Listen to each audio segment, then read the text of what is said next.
Hello, everybody, and welcome back to the I Am 1-2 podcast with your host, Christopher Cohn.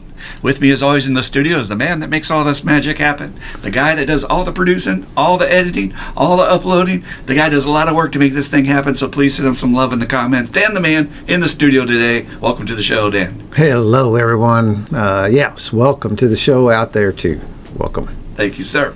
Well, you may have noticed we have another special guest in the room. We just uploaded the podcast with Mark just dropped yesterday, and today we have our good friend Evelyn joining us to share her story, and it's such a blessing. You know, the most valuable gift we have in this program is our personal story, and it really is what makes recovery interesting, because if we all had the same story, there wouldn't be much to talk about at the meetings.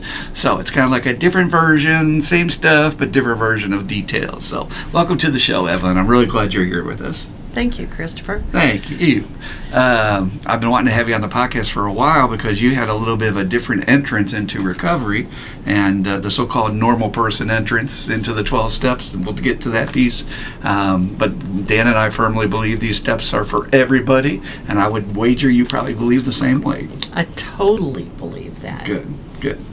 All right, well, we start with the most important question I'm going to ask you today, which is the sobriety date. But Evelyn has both a recovery date when she came into the 12 steps and a sobriety date, and we will get to that detail later in the show. So what are your two dates that you keep for yourself? I began TSSR on 7/11/19, 6 years ago this week. Congratulations. Where's the time go, right? I know. I'm just grateful. Yeah. Grateful. And then my sober date is 11/24/24. And I congratulate you for that. It Thank takes you. a lot of bravery to say, you know, I might have to look at this issue here, which is kind of the process of recovery. There's more to uncover, always more to work on. I always say that when I do a lead. There will be more to come. Yeah, more will be revealed later because it does. So for those of you who don't know, TSSR is a group we have here in Louisville, and we're hoping to take it nationwide when I reformat the book this fall. It's 12-Step Spiritual Recovery, where we're trying to let everybody come to meetings to learn about these tools. And it doesn't matter if you have an ism or an addiction, come one, come all kind of deal. And we're going to change it to the I Am 1-2 meetings, and just like the podcast here. And that book should be out this fall. Say November-ish or so. It's getting close. I'm getting close to finishing. And so please join us. We would love to have you. So let's start with the basics. Where did you grow up? Tell me a little bit about your family, brothers and sisters and stuff. I grew up where everything happened on Eastern Parkway near the White Castle. Oh, yeah. Very We went to church there all the time. Sometimes we were supposed to be at the building next door, the big orange church, but all the altar boys were always there. It was a interesting gathering place. Were you in one of the big historic homes there? I know Catherine grew up over in that area too. Yeah. Yes. Yeah. We had it was a little smaller, but it was built in 1900. Wow. Yeah. And it was just, it was the house I knew. And like everything else, it was the house that grew as we did. Oh, interesting. Yeah. So brothers and sisters? Holy cow. Uh-oh, here we go. Okay. Catholic family? Oh, yeah. Okay. Older sister, older brother. Surprise, there's another older brother. And me, and then a younger sister. And then when I was 14, my parents adopted another person Wow. Interesting. who was my age. So you're kind of the middle child in a sense. Oh, totally the middle child. Okay. Totally. So was I. Yeah. So were you close to any of your siblings in particular? I think I was close to my brother because I resisted. This is so silly. It's child's thought. I resisted being like my sister because, and being close friends with her because she was 2 years younger and I was so much older and so much more mature. Yeah, I know. And so she would like, well, why can't I do that? Well, why can't I do that? And I was like, because you're so young, they're not going to let me do this if I have to take you. And so it was like that our whole life. When I went to high school, she didn't want to go to my high school. We all got to pick our schools except her. And because I went to Sacred Heart and she was just 2 years behind me, she had to go there. And she was not a happy camper. It's tough when you have a younger sibling. I did too. And when you're trying to establish your own identity, it feels like they're holding your tail feathers down because you want to be older and be cool and everything. And here comes little Johnny or whatever. Hey, what about me? Why can't I play? And bless her heart, she was the one they babied all the time. Oh, really? And so if I stayed in her neck of the woods, I would have been playing dolls and all of that, and I was kind of not that girl. Okay. Were there any major stressors on the family growing up, either financial or abuse or? There are a whole lot of flags on that play. Throw it, blow the whistle. That's it. My mother was ill, and so I got sent away when I was like 2 years old. What was wrong with her? She was having a problem pregnancy, and she was having some other stuff go on, and so they just sent me to live with an aunt who was not happy that she had to take care of me. Didn't mean she didn't love me. It's like, I can forgive people, but that doesn't mean I'm happy about it. You know? So. Did she have any other children? Yes. Okay. She had two. She was not Catholic, and she had 2 tightly wound children. Because she was a school teacher, and it was my way or the highway. Yeah, but. And that was at 2? Yeah, it was at 2. So you almost. I mean, we talk about bonding with your parents in those first years. There may have been a real lack of that with your original mother, right? Yeah, I was there about a year, and when I came home, my mother had a new child. I see. So I became replaceable. And that, I believe, I never even really thought about this at all until I did my 4th step. And during my 4th step, when my sponsor said, go back to the beginning, start writing your story from the beginning, I was like, holy crap. That's why I'm afraid of being left behind. I have more FOMO than anybody else I know. And I'm afraid of, what is that word? Abandonment. I was going to say that. Yeah, I'm really, it has been a trigger for me throughout my whole life. And it's so funny. I've been thinking about loss a lot, and suddenly I lost my place in the family. I was the one that they lavished attention on initially, and then I'm replaceable. So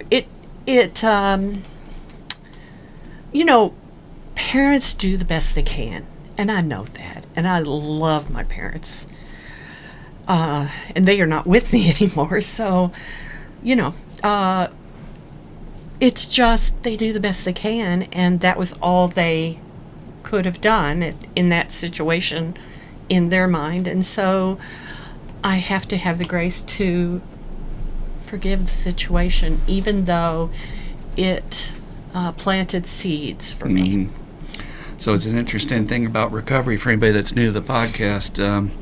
We get to say, for my own peace of mind, I need to be able to let this go and move on and forgive and all that good stuff. But I'm allowed to have my feelings, and I'm allowed to say, yes, they did the best they can, but what they did really sucked, and I didn't like it. It hurt me. It hurt me. Whatever the words we all use. Yeah. Right.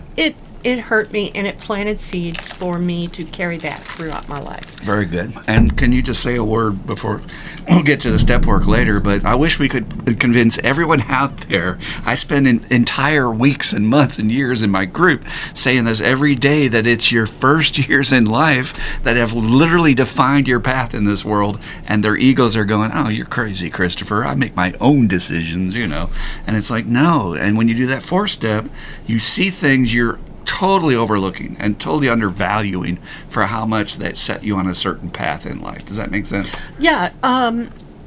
Okay. I know there's a book about a different pair of glasses. New pair of glasses. And, you know, there's life not needing any glasses where everything is peachy and fine. And then there's the new life here in which I need to look at things from a different perspective, because it's always my perspective that can be expanded. My past can't be changed. Yeah. It is. It's set in stone.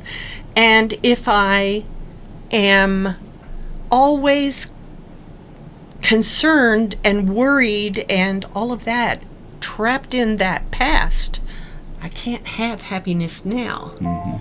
And I don't know. But the dots I see that people don't connect is that they haven't gone to do the work to free themselves from that, because they're thinking that that doesn't play a role in their life today. And I'm sitting there as their therapist going, well, it was here, here, and there. You just told me about your last weekend. You just played out everything you just talked about from your abandonment with your dad or whatever the issue might be, right? Yeah. So, and that is true. It takes time for it to let our heart heal and go through the process. But I think that was very traumatic. And, you know, I have a theory, and I think it's true because it's mine. But You thought about it. well, I know there's other people who have thought about it, but this is what I say. If you had it good as a child and had it ripped out from under you, it's way more devastating than if you knew nothing but shit from the day you were born. And I had that in my family because everything was perfect until my dad's alcoholism took over and everything went to hell. And it's really hard to lose that moment. You had closeness with your mom. You had stability. You had all that stuff. It just ripped away from you, right? And did she live in town, the aunt? Did you move in town? If you consider Fairdale part of the Okay, town. so it felt like the other side of the world, probably. Yeah. My family did not come visit me. Oh, wow, really? Yeah.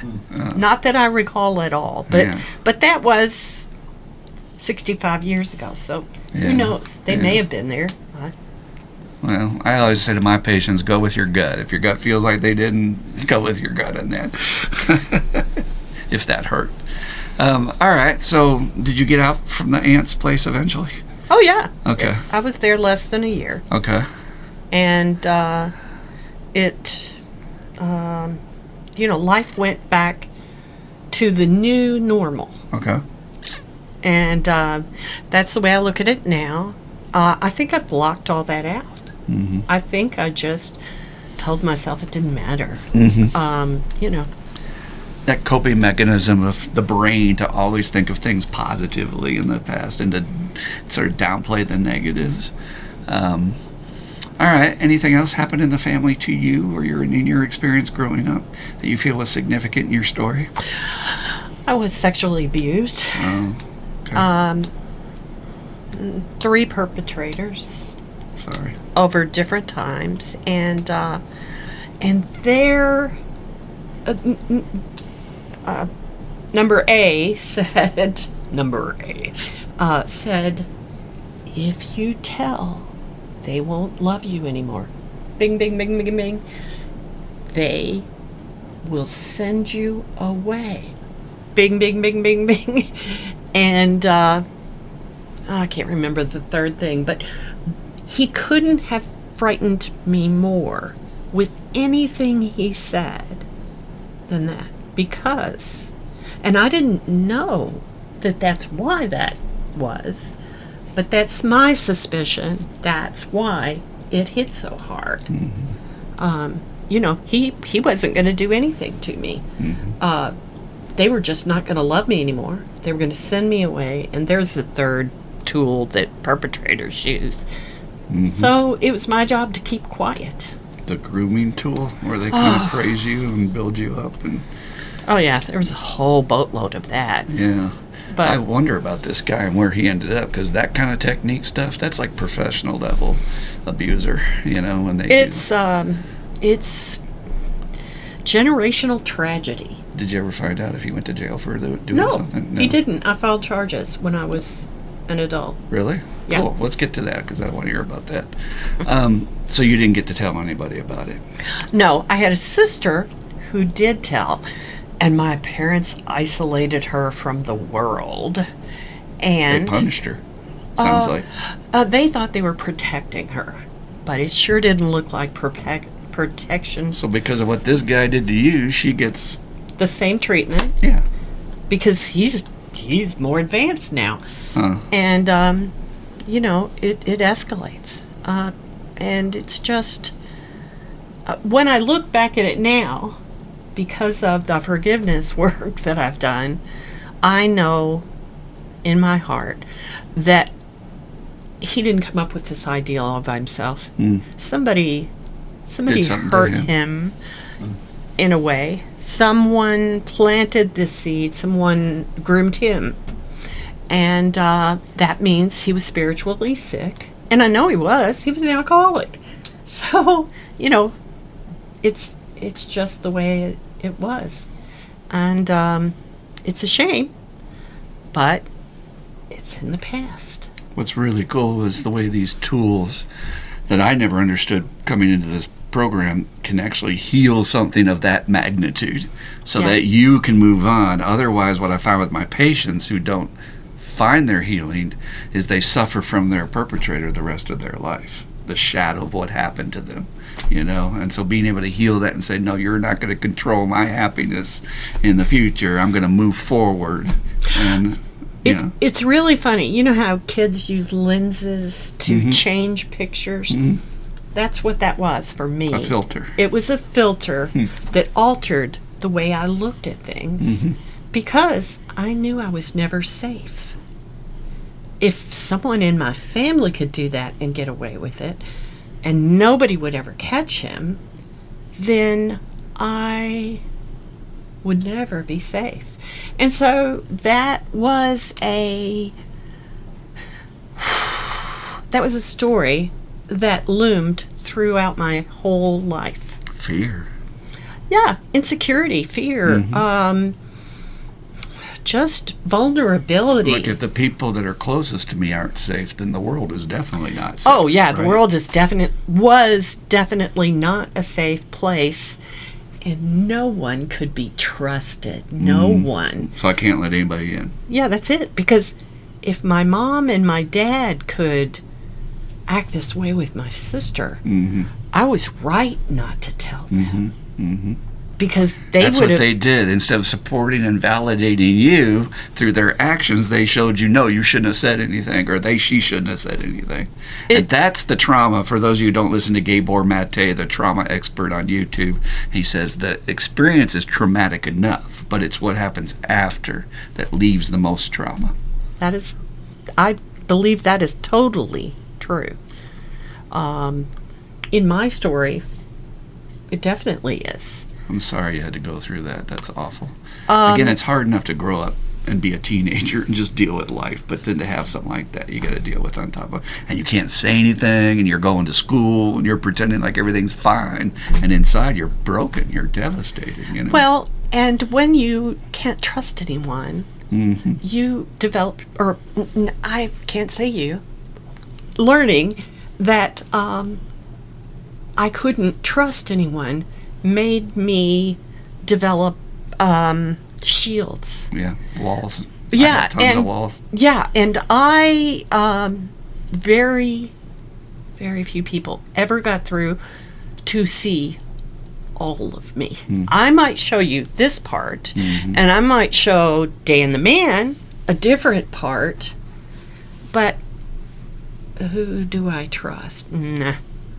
And that scar, the damage it leaves is just That's awful true. because we don't get to know the full Evelyn, but we have gotten to know you since you've been in recovery, and you've got so much to share, and you're such a wonderful, bright soul, but that kind of thing just kills it for a person.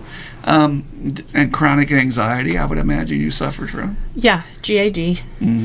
Yeah, generalized anxiety disorder. Yeah, yeah. I had GAD. I had depression. I developed, I see a rheumatologist for whatever it is. Emphysema or psoriasis type stuff? No, pain. Oh. Pain, fibromyalgia, lupus. Yeah, the wonderful. Wow, like color. The body keeps the score kind That of is, stuff. that book widened my horizons. Yeah. Yeah.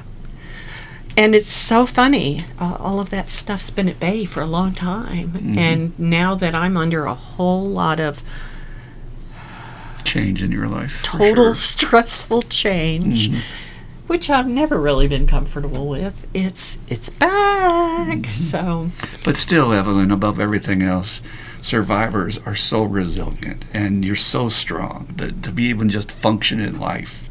The things we go through, people when you get to know in recovery, and you would never know on the surface what they've been through as a child or whatever. And they're functioning, they're going to work, they're paying their bills, they're doing what they got to do, raising their kids. It's really fantastic. Just it's a testimony to the strength of your spirit to persevere after something like that. thank you. It's a lot, and it gets easier each time. Hmm.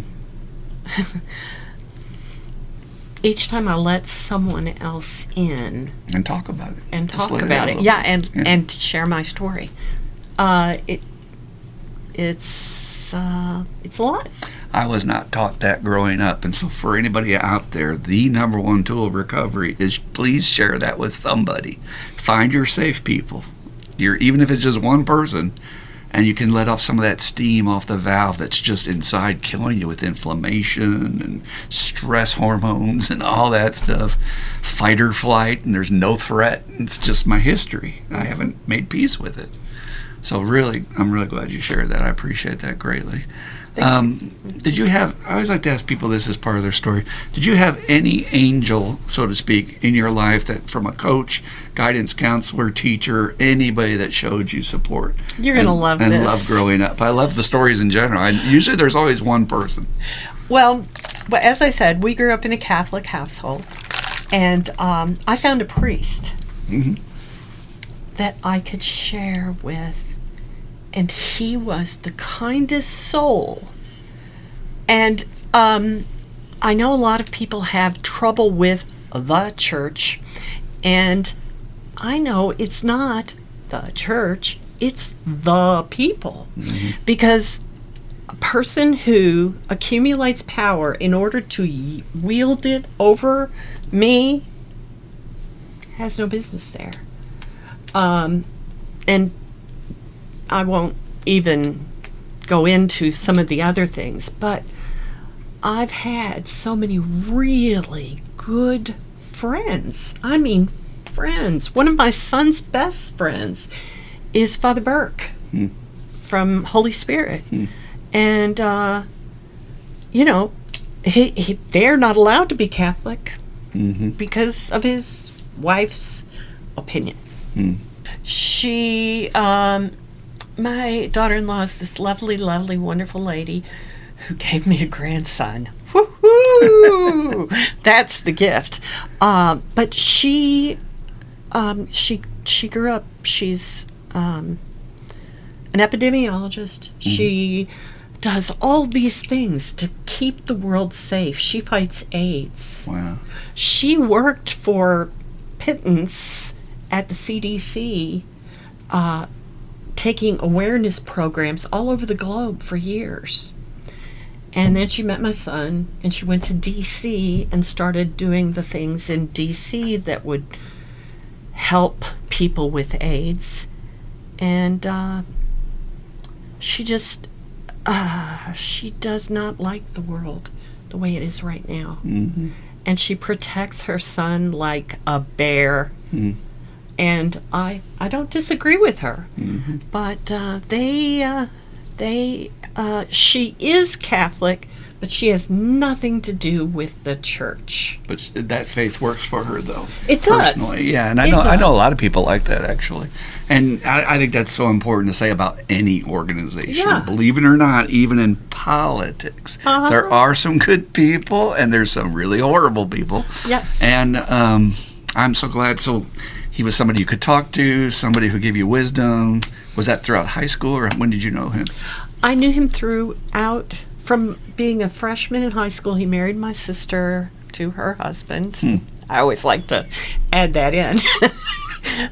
And he was my friend all through high school, and he married my husband, my first husband, and he was pissed. He was pissed that I was getting a divorce 10 years later when I got a divorce. You're not supposed to do that. Right. But he said, I understand.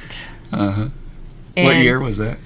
1985. Oh, well, they were Yeah. a little bit more evolved after Vatican II. Yeah. Oh, yeah. This was all post-Vatican II. Uh-huh. But, yeah, he still was supportive.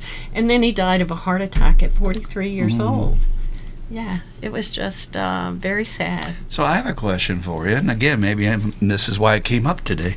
Higher power wants you to hear this. Have you thought about going to his grave to do a amends of omission to thank him for the difference he made in your life? No, I have not, but that's a really good idea. I'm Thank glad, you for 'cause that. I get chills. Yeah. That's it. Yeah. It's awesome. For those that don't know, and again, this is not in the AA Big Book. This is stuff we have learned over the years that from our elders that it takes the steps to the next level. And so there's sins of commission in your amends. There's things that you've done that you've committed that you need to clean up. And there's sins of omission of people who were in our life. They helped support us. And we kind of blew through it. We didn't really we might have said thanks, but we didn't really go back and say, wait, slow down, look at me. You made a huge difference in my life, and I need to really honor that. And if y'all know any teachers in your life or anybody a coach in the past, it makes their whole year. Oh, yeah. Like I talked to a guy who did it to his teacher, and he said the teacher started crying. And he said, do you know I've worked as a teacher for 20 years and not one student has ever come back to say thank you. That's the truth. So don't underestimate the power going back and thanking people for what they've done for your life. So I think that might be really juicy. I'd love to hear what happens after that. Okay. Yeah, you just go and have a little letter if you want to read it, or just say whatever's on your mind and spend some time with them and say thank you. That's all. Just Yeah. thank you. Sweep it off, clean it up. Clean up his grave a little bit? Yeah. Absolutely. Yeah. All right, so when you were in high school, if I had met you at 18 or so and said, Evelyn, I have a magic wand and I can wave it and you can do anything, I'll give you any career path, you'll be successful, you can do anything with your life, was there anything you were passionate about that you really wanted Medicine. to do? Yeah? And Yeah. what role in medicine? I wanted to be a doctor, but I knew. You would have been good. I knew, well, maybe. But You're very meticulous and thorough. I think you would have been a great doctor. and I have empathy and compassion, Mm-hmm. and it's so funny because people will ask me questions today, and I'll say, I'm not licensed to practice in this state, but I can tell you from my experience, strength, and hope that if I were you, this is what I'd do. Huh.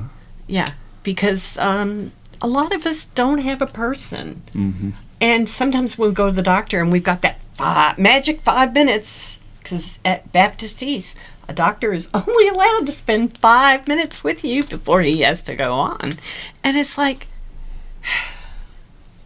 how do you get someone to understand the complex nature of your situation in 5 minutes? I talk Can't. too much. I can't. Yeah. So I just take a list and I do the best I can. My sister is a wellness nurse trained, and she was a RN, and she became a wellness nurse, and she wanted so desperately to expand and get into the field of patient advocate, which is it didn't go anywhere unless you've got tons of money. But what that is you have a medical professional with you at all times in the hospital, so that when your doctor comes in, that nurse attacks them and says, now what does this mean? And what does this test mean? And because you don't know what to ask. And why does he have to have the surgery? And what does this mean? And I'm telling you, we're flying blind whenever we need something done medically in our country. I do my best to research everything before I go. Yeah. So that I can be as informed as I can. And it's so funny, with my old doctor, his name was Eric Kilgaford, and he was the doctor, the best. He was the best doctor. 43 years he was my physician. Delivered both my children. Long time. All that. And I wanted to have a weight loss surgery in 73. And he told me, no, can't do that. So I brought him statistics and I brought him information, and I said, I believe that my arthritis in my knees and all of these other things would be better if I did this. And so he read it all, and the next time I saw him, he said, okay, I'm going to tell you.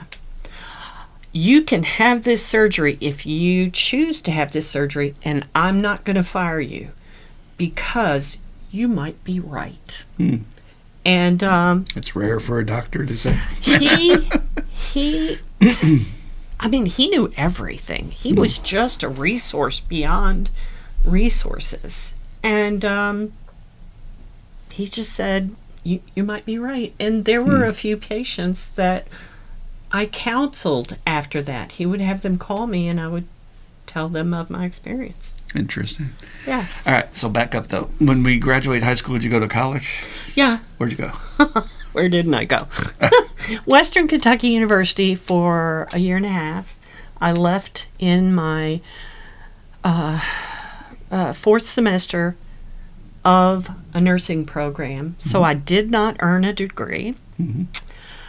I am not a nurse. I am not. But I have all that education and all that need to help. And then I went back to U of L after that, after my child, after 4 years of marriage, and after my child was born, and there was just too much drama, trauma, Before and pain. you moved to colleges, though, was there an interruption that happened in your life that caused you to drop out of the school? Oh. No.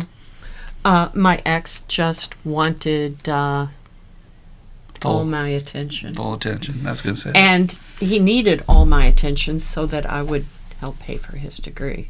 I do hope he doesn't listen to this, because that won't hit very well. Probably pretty doubtful that he would find this. We're trying to get our numbers up, but we're pretty buried in the YouTube algorithm. What was his profession?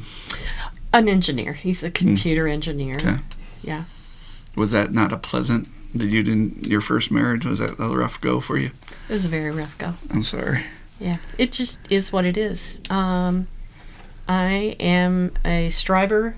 I'm a person who wants to get things done. And when I am with someone who doesn't care about my needs and my goals, I get lost in the shuffle in trying to keep that person happy. Fair to say he maybe was a narcissist? Okay. So it's really interesting how, when we talk about our patterns and what we were raised with in childhood and fear of abandonment and all that jazz, and then I may fall into being caretaker and or codependency. Oh, yeah, all and that. Narcissists and codependents have this uncanny magnet to pull them together, because you have to have one to feed the other. One has to be the center of the universe, and the other one says, can I get you something else?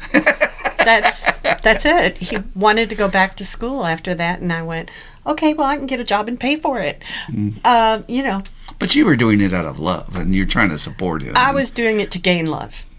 I don't think he had that to offer. Yeah, that's usually the case. They've only can be in their own orbit. They don't have the bandwidth to be there for anybody else. Yeah, it was a weird situation, but that's okay. But again, how could you possibly blame yourself? You have all this trauma in your background, and my experience is trauma shows up in our relationships later on. And when Mary Beams used to say, God rest her soul, my picker's broken, well, that's usually because of pain and trauma in my past, and I picked the wrong people for myself. How long were you married? Like almost 10 years. Okay. And what was the final straw for you? He wanted to date other people. He pushed it too far. Yeah. He'd been pushing it all these years, but that one was a bridge too far. It was a bridge too far. We went to see a divorce attorney, and he found out how much child support he was going to have to pay, and he was like, fuck that. Pardon my French. And I just went, so what do we do instead? He goes, well, you do your thing and I'll do my thing. And I'm like, Well, I'm glad. Usually it does have to come to a head, and but there are some people that are so sick that they still tolerate that even. So congratulations, you said, okay, enough's enough. I'm ready to move forward. Yeah. All right. And what happened after that? What year would that have been, maybe? That was 1985 still. Okay. He fought me for 10 months to get a divorce. And right when I left his house, a home that my parents helped pay for, gave us a $30,000 down payment. And they were really angry that I wasn't going to stay in this marriage. You made your bed, you must lie in it. No, I'm not that stupid. And then that really ticked them off, because my parents had their little unhappy foibles. They were married 65 years, but, they could throw some shit through windows. But it's out of love. Oh, yeah, that's you. They dodged my sister's head by like a half an inch. Yeah, love. It's interesting, but we go back enough in our history and you get to generations where their options weren't as wide as they are today. The books weren't available to teach them about themselves. But it's possible to say that maybe your parents might have benefited from eventually getting a separation and meeting other people, right? I don't know. I think know. they could have used some therapy. Well, that too. And I'll tell you, my mother had incidents of child abuse, and she didn't trust anybody. And my father wasn't quite the most perfect paragon that I thought he was. So, if I don't trust you and you don't trust me, that is the embers that create a large flame and keep things hot. And you make up after things get hot. So in my experience, everybody's got their own demons. Maybe he had some demons of his own. Do you want to say what it was? Maybe you think? I don't know. You don't hear? Yeah, a lot of family secrets. It's hard to tell. I don't know. I believe. You know what, though? That makes total sense about why your mom would have been so clamped down on anybody knowing about your abuse, because it was stirring up all her unresolved demons. Yeah. Amen. Yeah, that's interesting. So now you're free. What were you doing for a living? Well, in 5 days after the divorce was final, I married Barry. Oh, really? The love Did of you my know him life. before? He worked at a store near my house. And I saw him every day for 3 years. Just because I would go in to buy, this is back in poor days, I would go in to buy a loaf of bread, a pound of bologna, a Pepsi, the health food that we grew up with. And it was funny because it was always on sale when I went in to buy it, because I'm that kind of shopper, but they never had it when it was on sale. It was always the next week. And so I would go to Barry and I'd go, so it's all in the back, huh? And he goes, nah, can't say. And so that was always our joke. The good stuff's, the sale stuff's hiding in the back for next week when the owner could charge full price. And we just developed an ability to communicate. And he watched me through all of these things. And this is a story I don't tell a lot of people, but in like April, and I said 10 months fighting for a divorce. So April, I said I'd been out trying to peddle life insurance and trying to talk to men who didn't care for their families, let alone put money into it. And so I was just overwhelmed, and I came home to to buy the things at the store to take home for my kids. And he said, "You okay?" And I went, "Not really. I think I'm going to go get a margarita at the Tumbleweed. Do you want to go?" And I thought, where the hell did that come from? And he said, "Sure." And I thought, oh no, what do I do now? And this is a man. He's a nice guy. It'll be all right. So I met him at the Tumbleweed. We talked for 4 hours at the Tumbleweed. And it was just funny. It was just so funny because he was so easy to talk to, and he did not have an agenda. I believe to this day he did not have an agenda because that's not who he was. And I thank God, honestly, I thank God that he sent me Barry, because I could have left that situation and ended up with someone who would perpetrate crimes against my children, and that is not who Barry was. And he wasn't perfect. There are no perfect people, but he was a really good guy. That's awesome. Yeah. And the emotions, there's reasons for that, but we'll get to that in just a little bit. I know that term you were talking about is authenticity. He didn't have agendas. He just seemed to be an authentic, what you see is what you get kind of person, right? Yes. Okay. How beautiful to be able to meet somebody that you want to be with the rest of your life. Yeah. To find a person who will literally share anything, because he had no filters. He had no... it's just totally authentic. I'm sorry. No, it's this wonderful. Is a lot. It's wonderful. Yeah. Well, I mean, we're kind of getting closer to it. Do you want to talk about, real quick, just jump ahead for a second, about why the emotions are so strong for you? When I thought about this podcast, I thought about how people become broken and how they end up in... Okay, I go to the Brook at least once a month to take a meeting in to offer hope to people on the worst day of their lives, because I was there 6 years ago, and 7, and 9, and 30.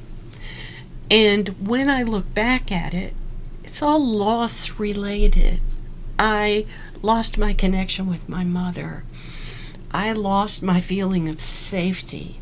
In 1990, I lost a job, a career, my ability to earn money. I mean, there was so much loss that year that I tried to take my life and went away to a private facility in rural Georgia and learned some tools that would help me, because I had an unholy relationship with food. They determined that was that's what I was doing. That was the easiest way to get me in a meeting. And so I went and, went through all that. But so when I go into these meetings, I tell people feel the chair that you're sitting in. I've been in a chair just like that. And I didn't have any hope. I was waiting to die if I hadn't actively tried to end my life.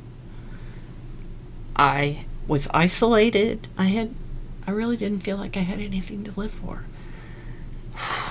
And Stelios, who's now in private practice, told me, why don't you go check this out? And I went, okay. I didn't do it. Next week. Slows us down. So Stelios is this great friend of ours in recovery. He's a therapist, licensed therapist, and he's from Greece. And he has one of these voices. Christopher, if you need to go over. it's lovely. It's very attractive. Intonated. It's Yes. Masculine. It's very masculine. Melodious, I guess, is yes. how you say it. Yes. But all right. So what he knew about though is that we had started these meetings for the 12 steps. So that's what he was suggesting you check out. Okay, Yeah. pick it up from there. Yeah. And so the third week, he said, "Did you go?" And I went, "No, but I'll go next week." Well, he wasn't there the fourth week. And I went, "Oh, shit. I can't find out where to go to. Now I'm ready to go, and he's not here because vacation or whatever." And so I'm like knocking on all the therapists' door and pulling people and going, do you know where this meeting is? Please, I need to know. And it became something that I had to do, not something that someone else told me to do. And so I went.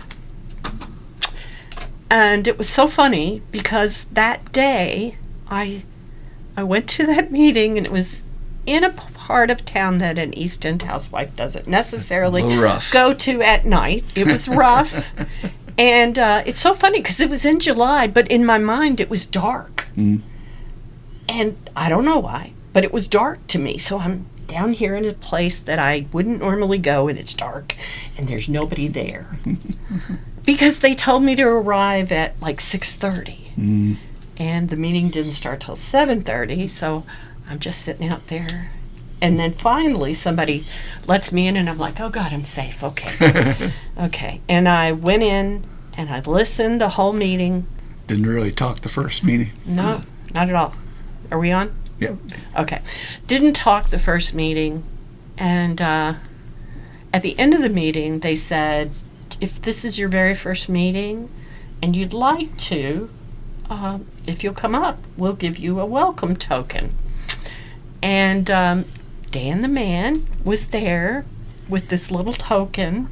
And it's so funny because the tokens really aren't available everywhere.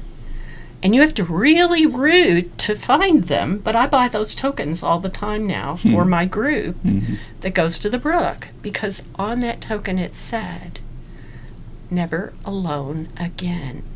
And I just sat there and cried. And somebody was like, what's up? And I just went, I don't have to be alone anymore. And it gave me hope. That silly little token gave me hope that I might have what they had. And so it isn't a silly little token. It's a very powerful. It's everything. I mean, I get a shot to the heart when you say that about never alone again, because we're keeping the lights on in these little meetings all over the world, and the rest of the world's going crazy, and they don't know where to go. And it's like, come over here. You'll never have to be alone again unless you want to. The rest of your life, you have friends. You have people who will listen, people who care about you. And if you came from a family where a lot of times you were invalidated or not heard, it's a miracle when you say, wait a minute, what's that catch? You know, they'd say they're there for me, but then they want me to pay money, or they're going to shave my head, make me drink the Kool-Aid, goofy things like that. Yeah. But eventually, after testing them for a while, you're like, oh my God, these people really give a shit. And it's the most beautiful thing in the world. That to me is the heart, the beating heart of all recovery is one person giving a shit about another person without expecting anything in return. I'm just here for you because I love you. I tell people all the time that my program allows me to walk with you. I'm not dragging you along. I'm not walking behind you, pushing you down the road. I'm just walking with you. I'm your companion. I will give you things, and you decide if they work or not. And that's what I needed. I needed somebody who could. Well, you don't always get what you want, but I needed someone who could be my companion, who could be my friend, who was trustworthy. And I so got there. Just from that first night, the feeling from the group, they made you feel safe and welcome and hope, right? I had hope that in this group I could learn to soak that in. Okay. Because it takes a long time for me to really believe what you've got to say. Sure. But Yeah. what my point was is that for every group out there, you guys that might have a home group, do inventory on that and see how are we doing for the newcomer. What kind of image are we putting out? Are we being welcoming? Are we encouraging them to share if they want to? Are we giving them a chip, making sure they get their chip? We had to call up somebody in our meeting last Tuesday who was just sitting there and say, come on, man, get your 30-day chip, come on. And he was happy to get it, but he didn't know what he was doing. He got a hug and he was like, "Arr!" And, Yeah. and Dan gave him a real hug. He kind of held on to him a little bit longer, I noticed. It's fun to watch. But again, it's love. We're all trying to heal that heart from the love we didn't get enough of, or in the right version, or maybe didn't get any. So you've had a wonderful journey in recovery. I've watched you blossom and grow, become a sponsor, do your steps. Before we get to the second phase where you found out about the alcoholic stuff, what to you is the difference about living with these principles in your life versus before? What has the program done for you, would you say? For anybody that's new out there, maybe. I don't have to waver. I don't have to look for the why. It was funny. When I was doing my 4-step, I kept going. A friend was helping me because my sponsor was very rigid. And so a lady friend was helping me deal with a couple of issues. And I said, but why? And she said to me, why is above your pay grade? When you get to the end and you meet your maker, then you get to ask why. But you might not even have to. And when I put that down, because that's the question I've asked since I was born, but why? But why? I'm an inquiring mind. So we, that was it. That was the thing. I don't have to know why. And now at 68, almost, I've learned, this is my cute little thing. I don't have to know how to do open heart surgery to know that if a person is scheduled, they're probably going to benefit for it, and I don't have to know all the steps or any of that. Because I used to want to know all of it. I wanted to be there.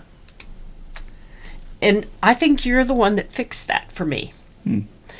I had a child who had cancer, and I was in the meeting, and I was just almost hysterical. It was down at downtown, and I said, I don't know what to do. I don't know how I'm going to take care of her. I don't know how we're going to get through this. And you went, there's nothing for you to do. You just are the support staff or something like that.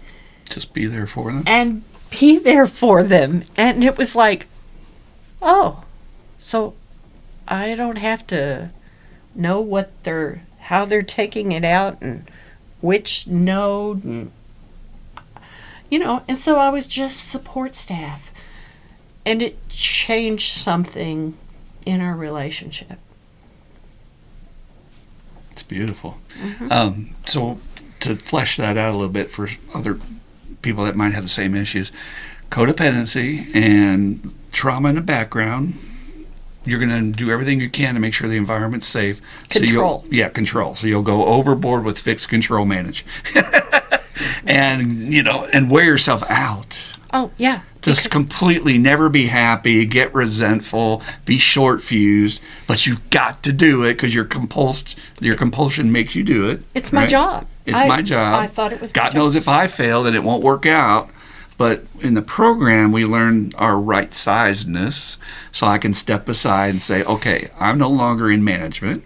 I have a higher power, I have a sponsor and a support group, and I have these tools. And when I use those, everything else in my life works out without me even having to get in there and fix, control, manage it. And I never would have believed it before. In the past, it wouldn't go my way if I wasn't in there doing it, my little magic. But that's how I managed. Yeah. I was making adjustments. The side benefit if not the most important benefit, and I think you would agree, is when you did let that go, the peace and the serenity that comes to you, that you can actually walk through the fires of Hades, no matter what's going on in your life, and still maintain a calm, and it's going to be okay just for today. It's astounding how that works to get through shit in life. But you got to let go. You don't have the control that you think you do. In letting go, I allowed other people in. Mm-hmm. And people actually came to the hospital. My daughter didn't want visitors. Mm. Oh, I'm not supposed to say. Well, that's okay. But my person did not want visitors. She did not want to talk about it. She didn't want anyone to know. I had to keep her secret. And so this was the only place where I could share. Mm. And people showed up at the hospital to sit with me, brought me coffee. Coffee is the elixir of life for me. I have to agree. Saint Starbucks is one of my gods. Or Our Lady of Starbucks. Yeah, that's probably better. Yeah, but it was, looking back at it, it was pretty amazing, because I never would have thought that would have happened. Not with people that, aren't family. Yeah. Family has to show up, or so we think. My family But didn't, because she right? wouldn't let me share. Right. But then we get these connections in family where it's better than our real family. They're really there for us. So all those things go into showing us what? That it works. And now you can be in a position where you can teach the people in the hospital, if you want a better life, come with me. We can show you how to do this. That's it. I offer them hope. Yeah. And I've watched my family members go through a lot of crises, struggling with their demons, with the fixed control, manage over stuff, and I just shake my head and guys, God's got it. It'll be okay. You don't have to freaking send. They do this thing. Maybe your family does too. Maybe your family does too. They'll send group chats. And all of a sudden I'm in a group chat where they're going back and forth discussing, oh my God, what are we going to do about this? And whatever. And it's just negative worry, fear. And I won't even participate. But I can't shut it off because they've put me in the damn chat. So I look at it and I'm just like, you guys, there's a better way. Why don't y'all just stop this chat crap and just say the Serenity Prayer? And maybe you'll feel better and enjoy your day instead of worrying about what's going to happen next week, which you can't control.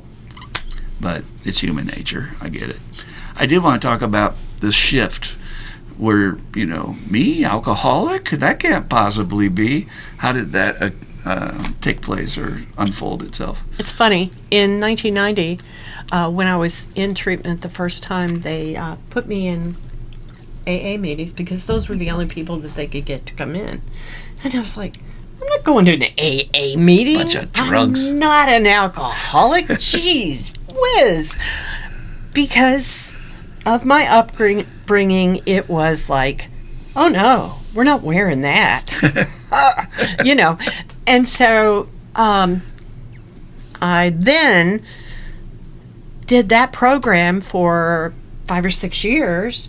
And I would go downstairs and listen to the alcoholic speaker meeting at Highland Press, and it amazed me that I learned things in those meetings. I could feel the emotions, and I could identify with some of the emotions, but I attributed it to the fact that I had a unholy relationship with food.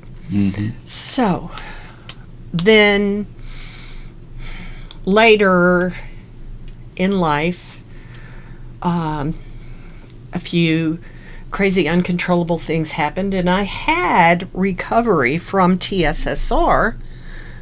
I had a grip on it, but that part was still dragging me along, and I didn't realize it. And, it's not a lot of fun when you're flying along and you're not in control. And I didn't really realize, because I never had a problem with alcohol, I thought. It was never a big deal because I was too much control. And I was I'm not going to spend my own money. Well, if somebody else was buying the drinks at a conference or a meeting somewhere out of town, I might drink 6 beers. Well, that's a lot of beers for a girl who weighed 130 pounds. About 130 pounds. That was a lot for someone who doesn't drink. Mm-hmm. And then it just kind of progressed. I really liked the way I could be calm and cool. All the noise, all the chatter, all the background, all that fixed manage and control. I wasn't in charge. My old sponsor, Dr. Burns Brady. Do y'all remember getting smooth? Yes. That's what he called it. Yes, I got smooth. I'm just smooth out. Yeah. I do want to touch real quick before we get to that. When you decide, okay, I want to call myself alcoholic, this issue of food addiction, which I still hear people debating, and I'm like, you're an idiot if you don't think this is real. Look at our culture. This is rampant. I think it's the number one addiction that's undiagnosed and not being talked about in our culture. And you'll see a lot of people who are suffering from it visibly, and yet they can be some of the most intolerant people about addicts or alcoholics or people like that. It's like, ugh, you disgusting people. It's like, oh, because it's approved socially to eat, and it's something we do, and you have to do it. Yeah, you have to crawl in that cage 3 times a day. Yeah, Some exactly of us right. crawl And in make more right often. decisions. Yeah. It's tough. Yeah. And they're pushing bad decisions at us nonstop. It's so funny when I think about it. You know about Legos, right? Mhm. You Absolutely. start out with the little kits, and then you take them apart and you make bigger things. Mhm. That's what addiction, that's the best comparison for me. I started out with the little food problem, and then I took that apart, and I had all these Legos, and I saw a bigger kit. Or the bigger kit pulled me in, because that's what Legos do to my grandson. That's interesting. I want a bigger one. And so now he has a whole 3rd floor of their house that's covered with Legos and all these things. And I wouldn't go up there to visit God, I don't think. Maybe. But I would be afraid, because if you've ever stepped on a Lego with Painful. no socks on, whew, yeah. But it also could be progression naturally, because you know the science of how our body deregulates our dopamine D2 receptors from too much stimulation, and there is a point where food is not going to work as good as alcohol or drugs, and it may have been like, well, you know, and plus I'm having these side effects and I don't like the way it makes me feel after, because you can eat and feel great for a minute and then you get that crash where all the shit hits your system and you're like, ugh. I can see a natural progression there. Like, you know, it's very... We live in the bourbon state, and it's like, you know, everyone's offering you a drink everywhere you turn up down here. Even when you're not drinking, the food is bourbon-based or has a slathering of... Good point. Yeah. It's amazing. I see so many alcoholics who give up alcohol completely, and they are so proud, and they are getting bigger and bigger and bigger, because alcohol is converted in our body. But if we don't have that alcohol to convert, and we can have food because food is okay, then our body can convert carbohydrates to do some of those same things. Almost identical. And sex, food, and drugs and alcohol all hit the same reward centers. So, you know, your brain doesn't really know the difference. It's a question of intensity, obviously. Heroin's way more intensive than a Big Mac, but it depends on what your demon, what your demon is. If Big Macs are your demon, maybe not. Yeah. I get that. But it's sad because it is undiagnosed, and people don't realize how the food industry is capitalizing on that by making things way too salty, way too sugary, and they're hooking all of us. Corn syrup. Yeah. You know what, Trump? One thing he did, he's actually asked Coca-Cola today to go back to putting sugar in Coke instead of corn syrup. So no more high fructose corn syrup. And I was like, every little bit helps, because we got to get that shit out of our food supply. You know, it's so funny because we all have our political opinions and we don't bring those in here. But not the worst person in the world doesn't make 100% wrong decisions. Never. There's Never. nobody who's all horrible. Maybe Or- some psychotics, okay. Or all good. Some serial killers, maybe. But most people are a mix of both. Yeah. So, was it hard to admit that label, alcoholic? It was funny because I was under a lot of stress because of a situation that I created in my home, and I was going into my room and hiding every night, and I was still going sugar-free. So I discovered that if I bought those little bottles of tequila and opened a Fresca and poured that in, the carb count was very low. So I could do that. And once I got started, it took more each day to get the smooth. And by the time I got to the end, I was drinking, I don't know. One night I had 10.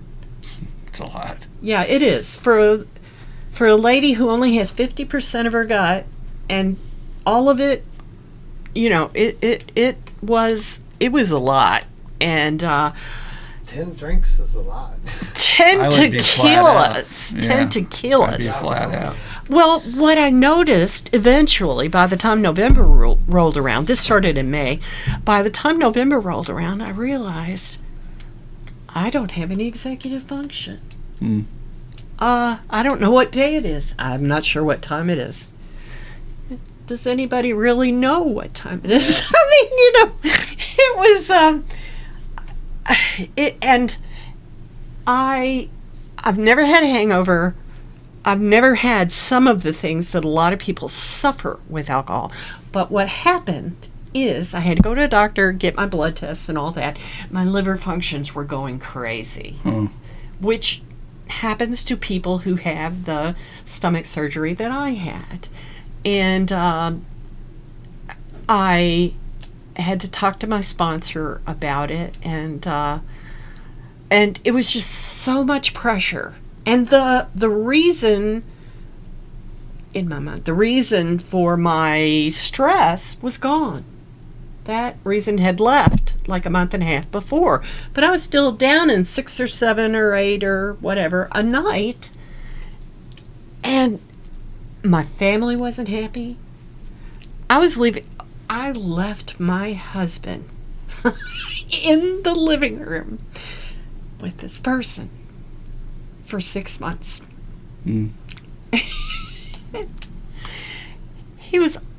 He could have been okay with the person, and he did agree to have a visitor, but the person was very controlling and very demanding and wanted to watch what he wanted to watch in my husband's house. Oh my God, the nerve. And my husband was just like, okay, this is what she wants. It fits. This is what she wants. So I have a theory that people get well when they actually not you don't have to get DUIs, you don't have to go to the hospital. You got to do something that offends you. And I think when you said I was losing my mental faculties, I know how important that is for you to be able to speak well, and that just had to scare you a little bit, Yeah, I was beginning to think that I was developing the dementia that is associated with brain injury. Mm-hmm. And because of my brain injury 35 years ago, I thought, oh shit, I don't want to do this. And when I went to approach my my sponsor, I said, I'm not sure how this happened, but I have a problem with alcohol. I don't think I had a problem with alcohol before, but with these diseases that are cunning, baffling, and powerful, that little snake has, scurried around and thrown me into the alcoholic pool. Now, I didn't say the word alcoholic. I said, I have a problem with alcohol.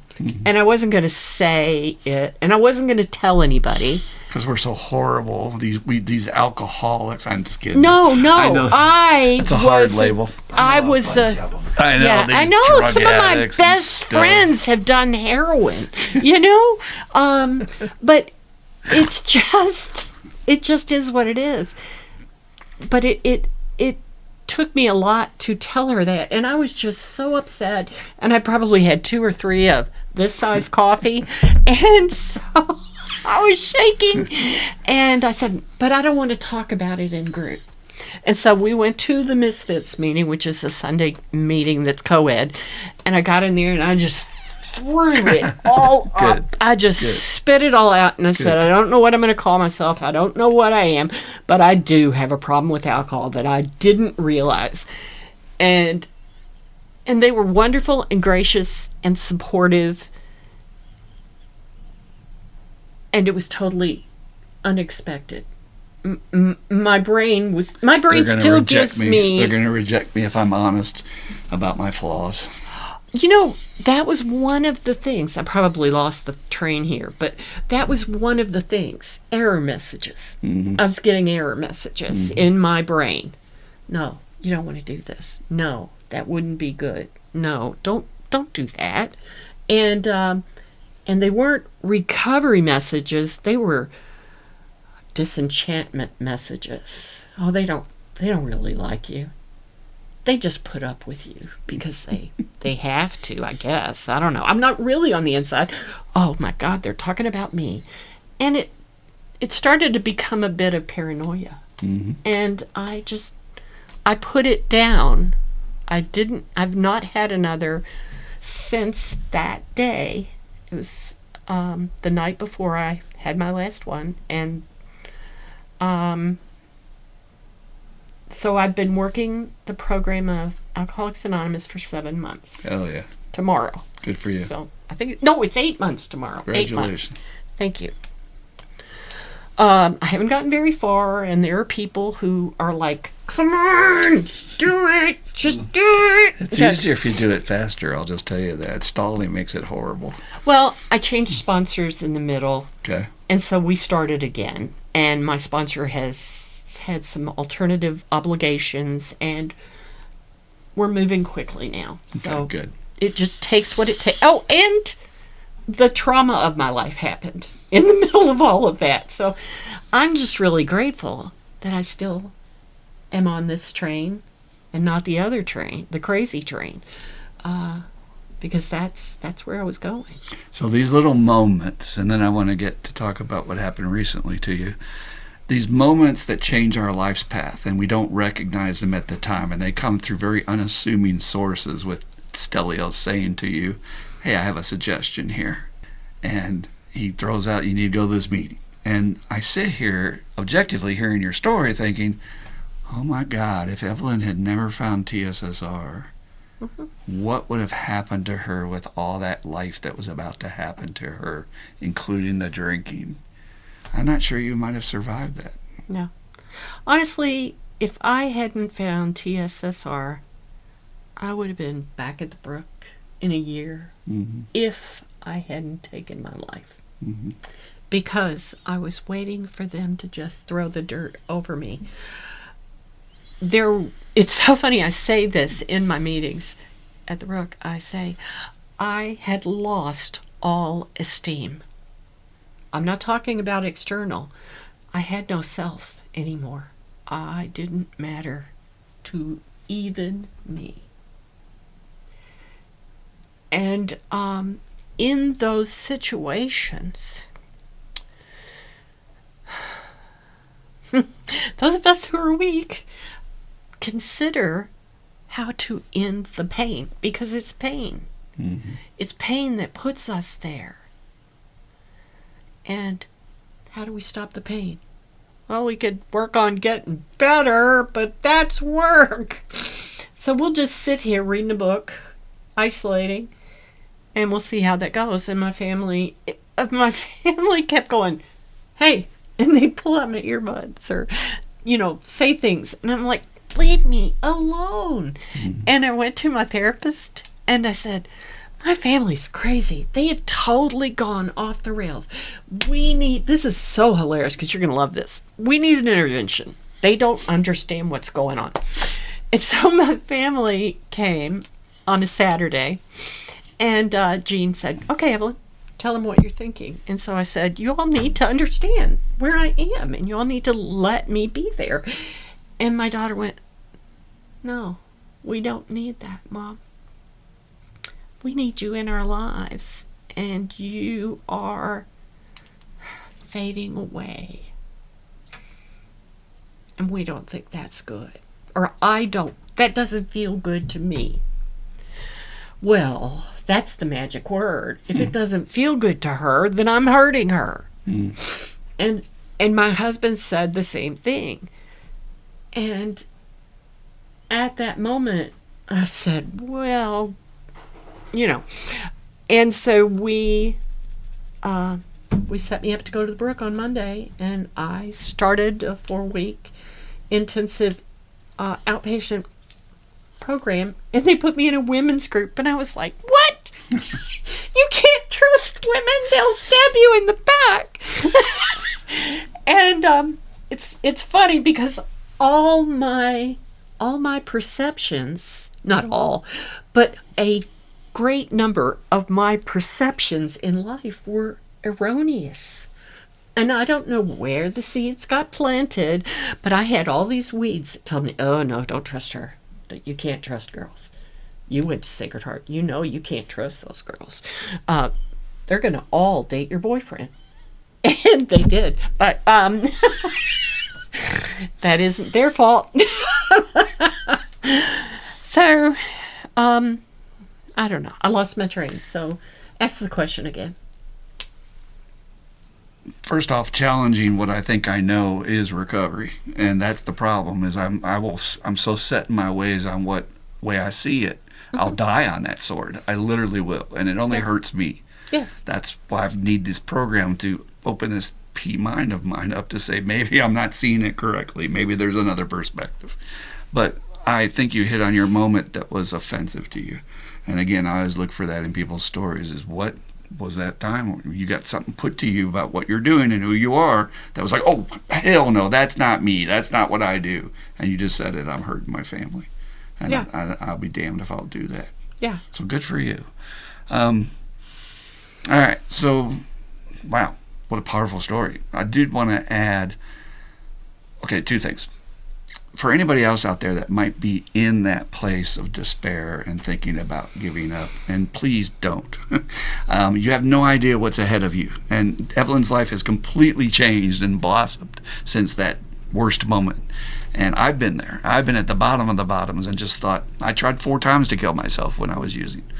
But don't, because there is hope. So anything you might want to say to anybody out there that's struggling and is in that place today? For me, I was so focused on the pain in my interior that I couldn't see outside myself. And when I isolate my pain from the rest of the world, then I pull away all the gifts. Because the gifts in life are outside of me.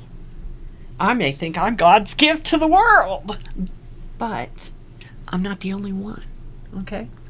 There are a lot of gifts out there.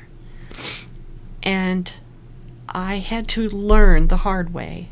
I had a therapist, and I said, I thought about killing myself yesterday. I thought about really doing it. And he went,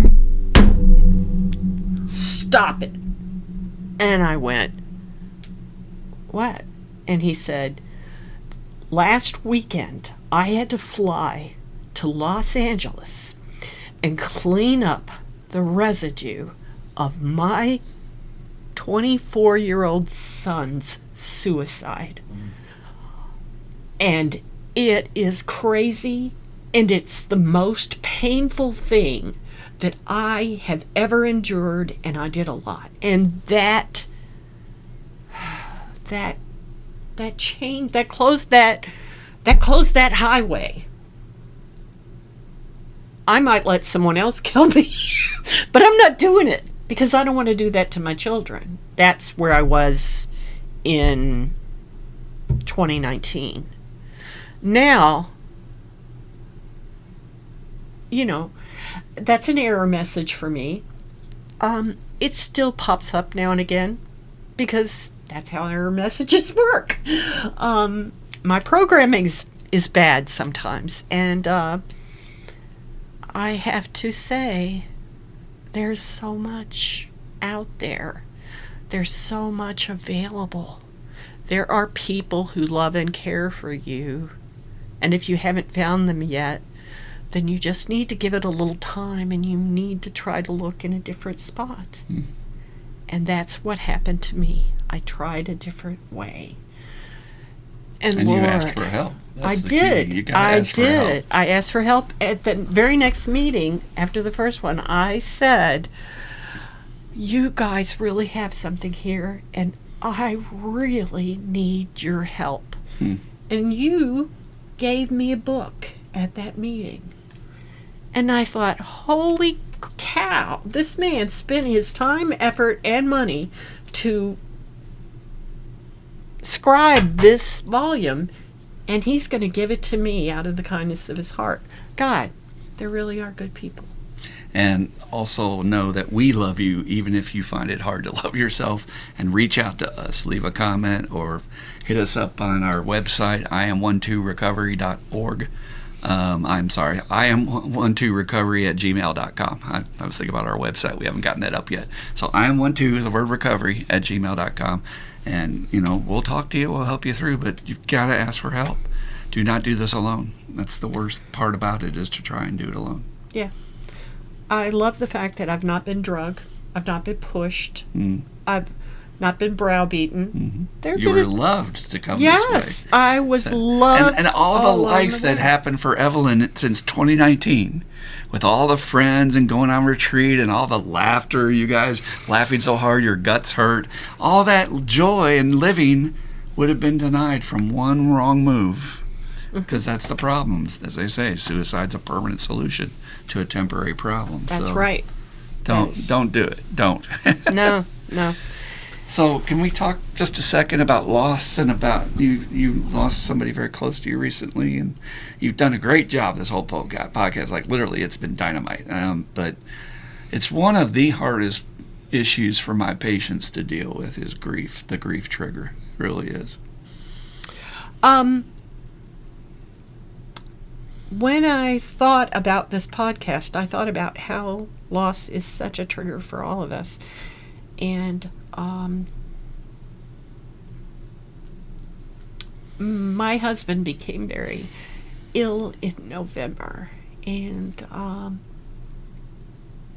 in March I had to take him to the hospital because, and it was so funny because I tried to stay attuned to him. I always tried to advocate for him, but our doctor has a policy.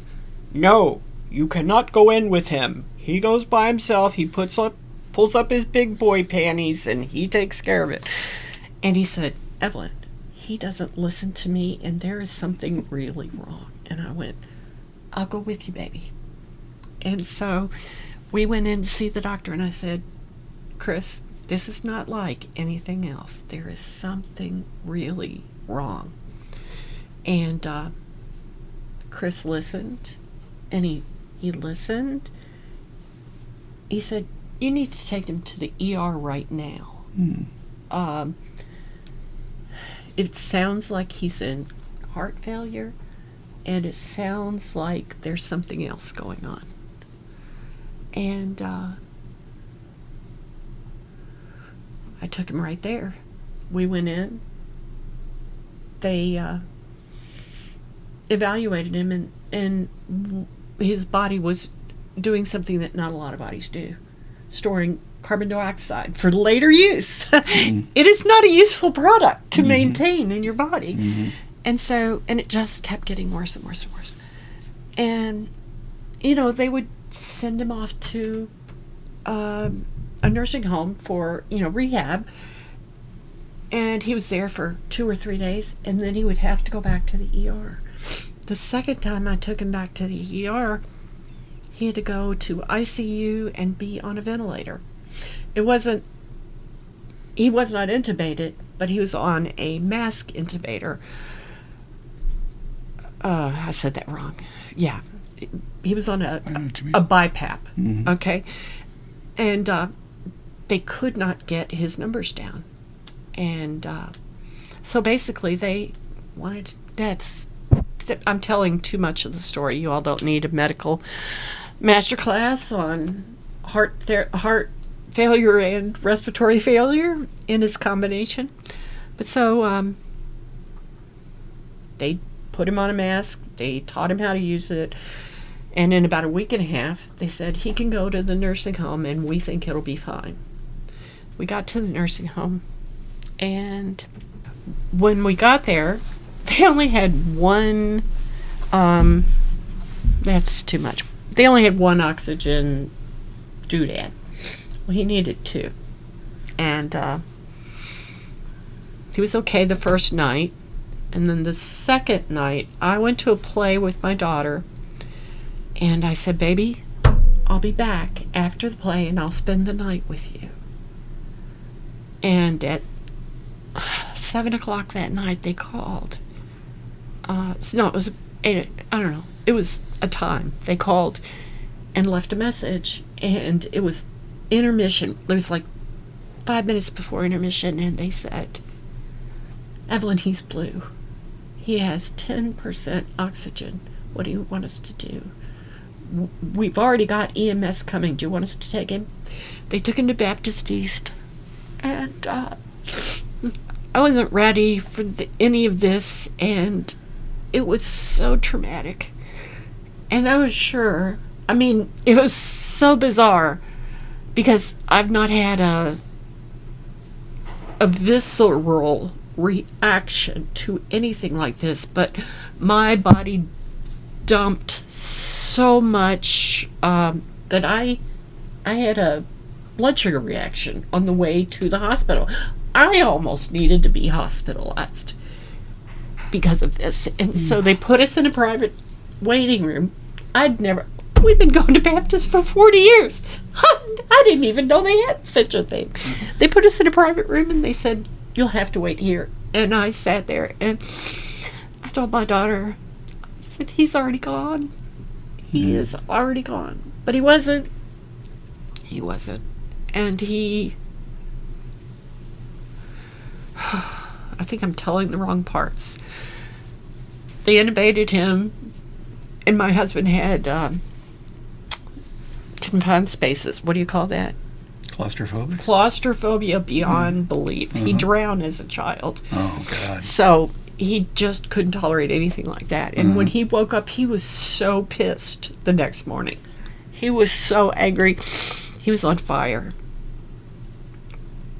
I'm going to pause because coming up along this, all through this 3 months, I would say, I was still going to my meetings on Zoom or in person, and I would say, please, please pray for Barry. He really, really needs it. And I remember that Monday, I went to an AA meeting, and they said, Evelyn, will you take us out? And I said, there's a really good man at Baptist East right now, and he's fighting for his life.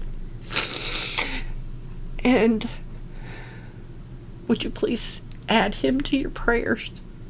And I will pray for all your intentions also. And they prayed for him.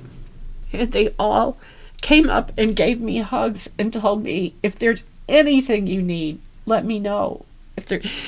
And some of my friends would stop by the hospital and bring me sandwiches or bring me a coffee. People would come by the hospital during all of this time and say, hey, Evelyn, do you need a break? I'll bring you dinner and you can come down and just sit in the car with me and we'll talk. There was so much love and support, and every time something was going on, all these people were just surrounding me with love. And my old sponsor said, Evelyn, do you know they're praying for you in meetings all around the city? And I'm like, why are they praying for me?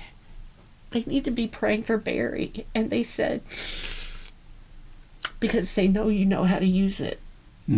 And so I was channeling this these thoughts of love and support to my husband. And it was like I did not have any problems. I did not have any problems throughout all of this. I had 2 flat tires. Somebody else took care of them. I mean, just all sorts of things happened. I didn't have to do it. I didn't have to be Johnny on the spot. I didn't have to fix, manage, and control everything. The only thing I had to do was be there and support him, and my friends held me up. And, pardon me, this is ugly. It's the Oprah ugly cry. But I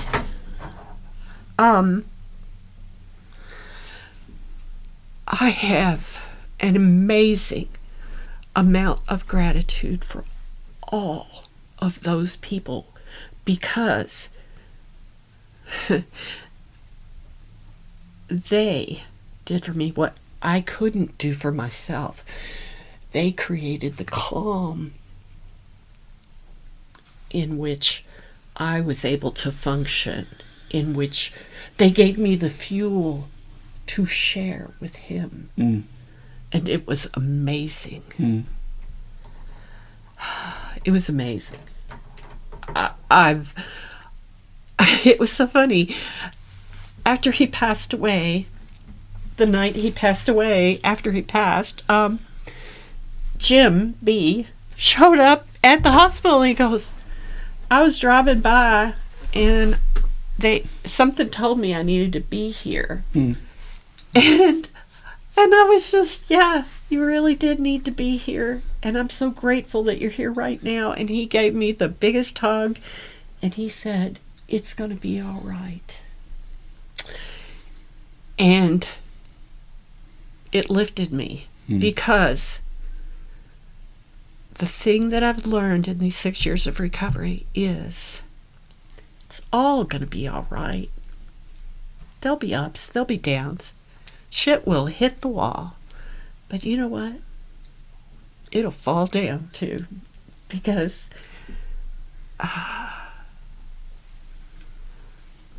that's life. Well, it's more than that.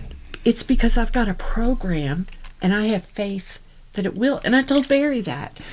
Before he passed away, I said,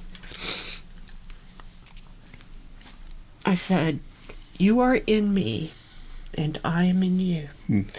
So no matter where you go, I'm going to be with you and you're going to be with me. And I told him, I said, I know that. And this is something that is like unbelievable. This purple stone, it was a strawberry colored stone. It's a strawberry quartz that was the color of a strawberry. And he was holding it when he passed away, and it turned purple. No shit. No shit. Wow.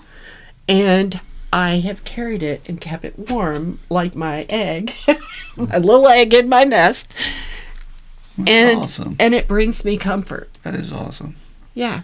I don't know why. Crystals I don't know how. hold energy, and he put energy into it. He did put energy That's into it. juice. That's major juice. Yeah, it is. I love that. You know, when I said it's life, we can't control. We're human beings. We have such limited power and control. Yes. This illusion that we're running our own lives and it's my car and my job and my family. No, you have nothing, dude. But this program, as long as I have my friends, as long as I don't go through it alone and I keep my higher power in my life, you can literally go through anything and you'll eventually be okay. Sure, it'll be painful. I'll go through a lot of trauma and hurt and pain. But eventually the sun will part again. The clouds will part and the sun will come out. It just takes time, and with grief, that's one thing my patients don't understand is you've got to allow yourself to spend time to grieve. You've got to sit with it a while. Stop trying to jump right out of it, Yeah. The thing about the grief is it comes in waves. Yep. And if you've ever body surfed, you know sometimes you can be knocked all the way under, but fat floats. So I pop back up. Oh, So you're always okay. Eventually, you're okay. it's just no matter like a how dull deep berry. it takes you. Yeah, I like that. yeah. Everything's going to be, even if it's not okay, it's the way it's supposed to be. So our good friend Shane, who was on the podcast, y'all can find his story, sent me. We were always sending videos to each other, and there's this Swami yogi type guy. He's Indian. He wears a turban, and he's very wise, and he has a big white beard. And he was talking to this guy on a boat in the middle of the River Ganges or something. It looked like, with the pollution, it did look like India in the background. He was like, so why are you all worried about death, And he goes, well, I don't know. It's only, blah, blah, blah. And he says, well, have you ever seen a dead man?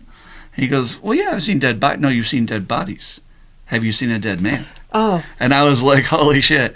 And he's talking about, what makes you think we don't go on?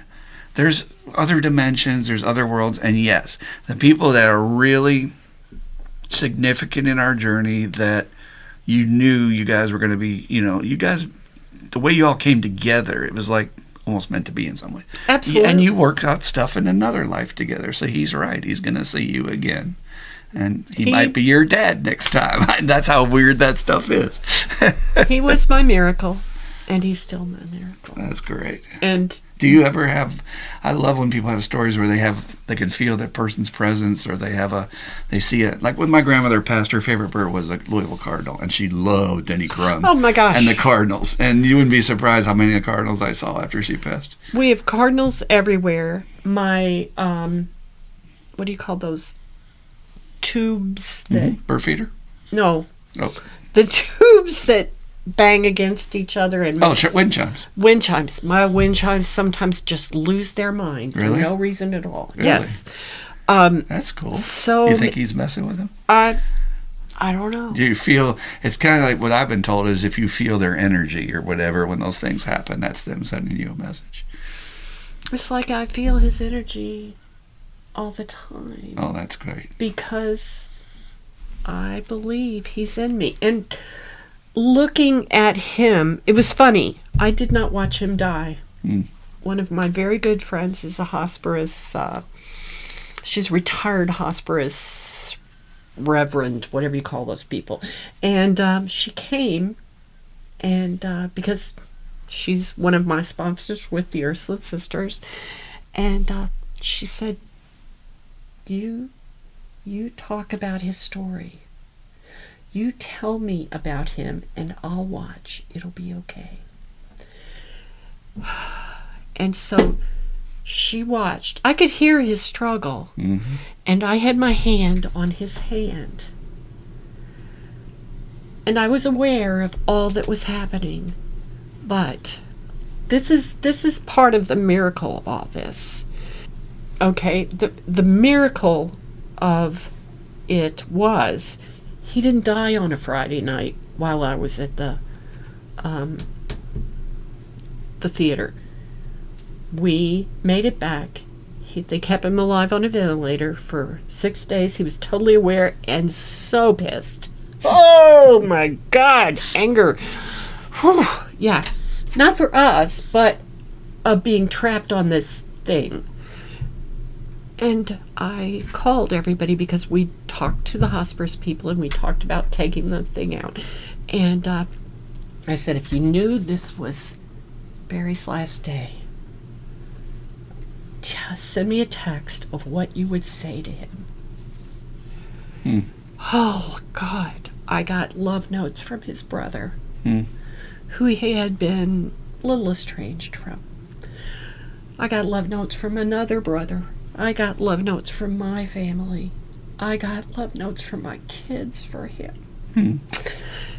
And the one that, boy, I'm just, woo. The one that hit me the hardest was my son. You know, he had a different dad. And so Barry wasn't his father. But, you know, he always called him Barry. But he respected him, even though he was always just a little pissed off. And he said, please tell Barry that I would not be the man I am today, nor would I have what I have if it weren't for him.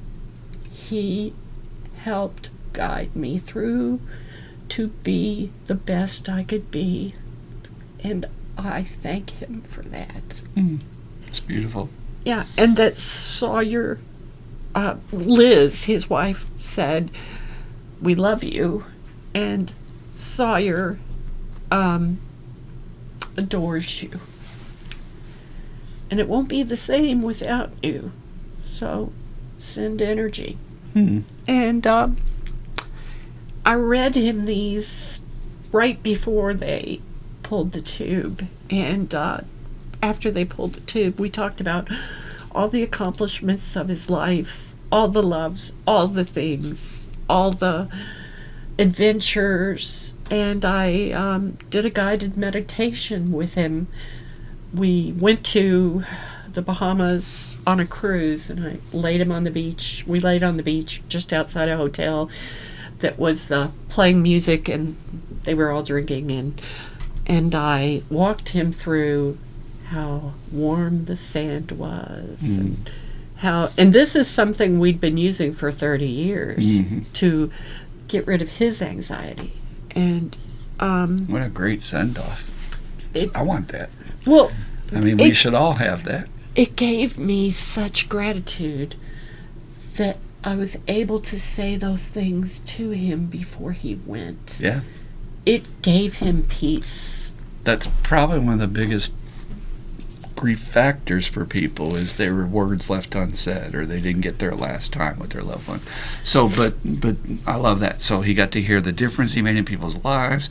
People got to love on him. He got to spend time with you. You got to, I mean, it's very peaceful. It sounds like. And we played love songs. That's the way I want to go. 70s I mean, it couldn't be better than that, right? Yeah. No, surrounded by love. That's awesome. Yep.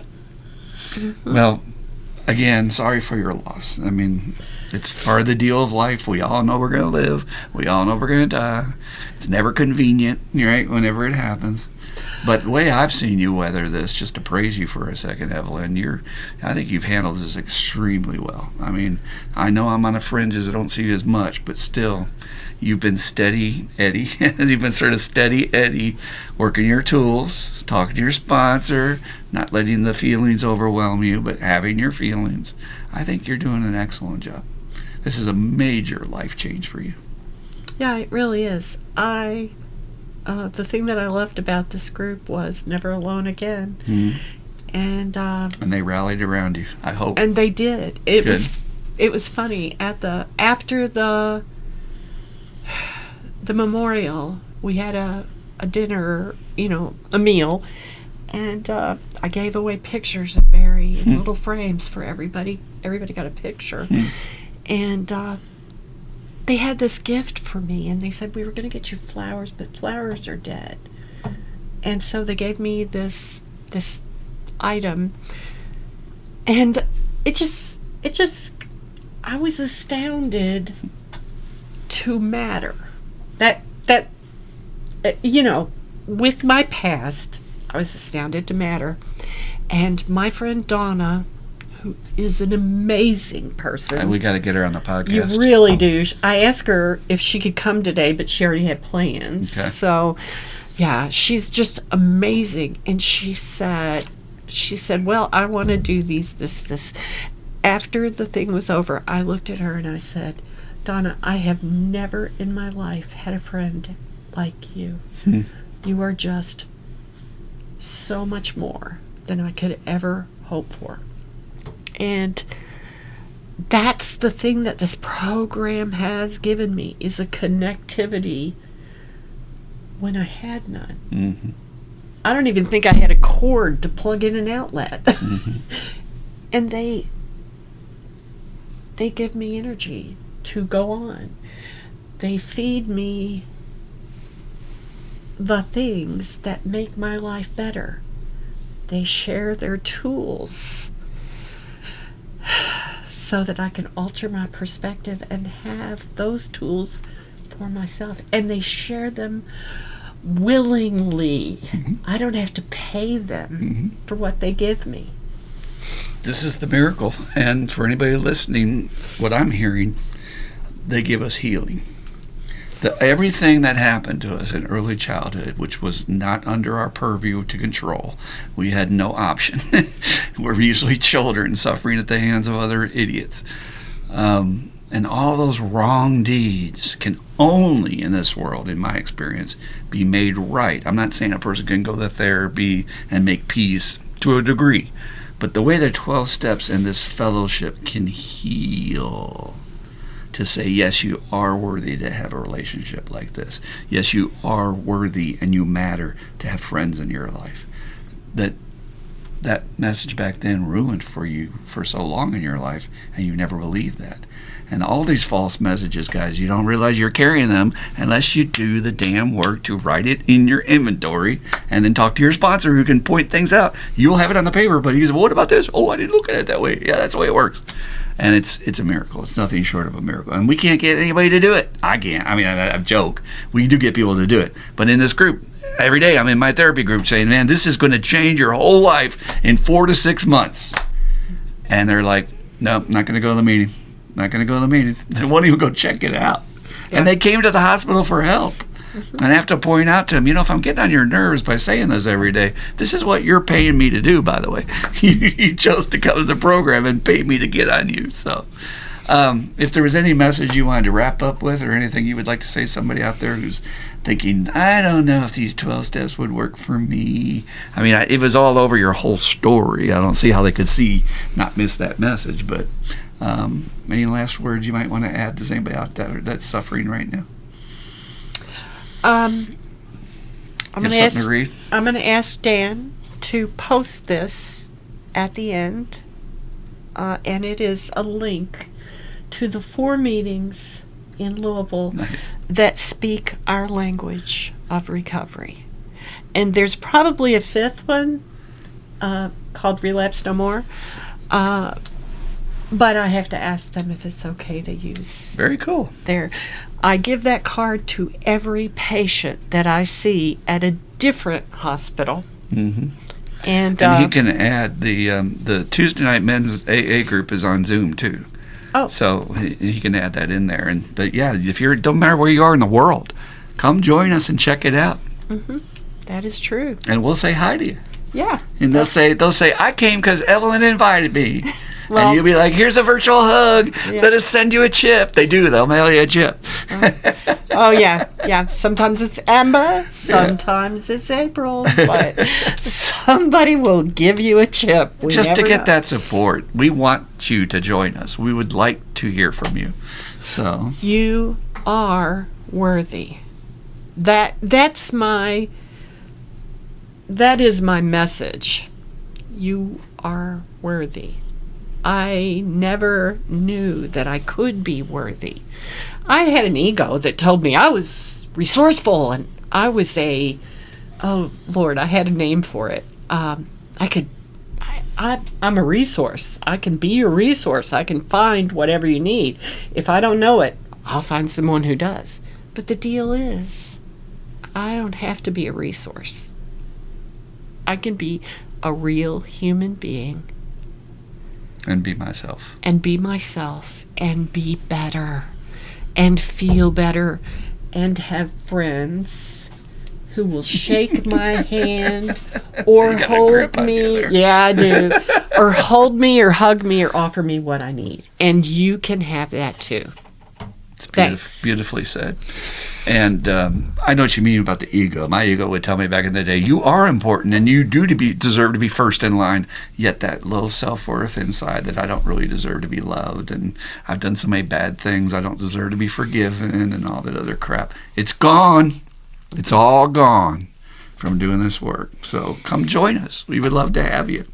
Evelyn, this was an excellent, excellent podcast. Literally, we were so many good areas that we almost had to do show notes because there were so many good different things we touched on. We do like to end the podcast with the Serenity Prayer for everybody. So if you would like to join us, and Dan, wait a minute, 1 second here, just 1 second. Dan, you met Evelyn when she came in, and the miracle change of where she is today. Give them just a perspective from your view, if you don't mind, then we'll get out of here. Yeah, absolutely. I did have that opportunity. Was giving out chips that very first night, and I had that opportunity. So I, have gotten to watch you the entire time, and to see the change in you and the growth, and just how much you pour into everybody else, especially as far as your support is just unwavering. It's inspiring to see the unconditional love and acceptance of everybody that comes through.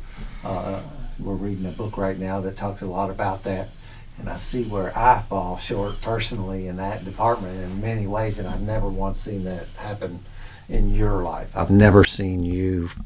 Everybody, it's just so welcoming, and you come a long way. And I am so sorry for your loss too. Just to make sure I've told you that, and but you've shared about that so powerfully today too, and the fact that you just that's what recovery is, right? Just keep on getting back up, because life is going to happen. Lives, and thanks for coming in today. It's been wonderful to listen and to hear. I don't know that I've heard your story at that level yet. I don't think I have. So thank you, Evelyn. Thank you, Dan. And thank you as well for taking that meeting into the people who really need it. I really appreciate your commitment and service work to do that. Yeah. It's different every week, I know. It's Anytime you go into an inpatient setting, it's like the box of chocolates. You never know what you're going to get. yeah. As long as I've got my shoestrings on. Okay. Hopefully they're all well medicated. You just never know. Yeah. It's I get to show up and offer hope. That's really all I do. It's beautiful. And I find other people, Or just at least give them a chance to get some stuff off their chest. Mm-hmm. That alone can help them. and find a place. And find a place to go. I love that sheet. That's awesome. Well, it's been a wonderful podcast, and we do this every week, so please come back and join us. And if you know anybody in your life that's struggling with loss, or like we said earlier, thoughts of maybe giving up, please pass this on to them. We would certainly appreciate it, and you might help save a life. Also, feel free to comment and like. That helps us get our numbers up. And keep coming back, because we need you, and we'll do this every week. Try and carry the message. Come join us. Try the 12 steps. It's free. All right, Dan and Evelyn, if you'd like to join me, we'll do the Serenity Prayer and wrap it up. All right, then, and the prayer. God, grant me the serenity to accept the things I cannot change, the courage to change the things I can, and the wisdom to know the difference. Just for today. Keep coming back. It works if you work it. You die if you don't. Woohoo! We love you all. Thank you, Evelyn. Come back and see us. Peace out.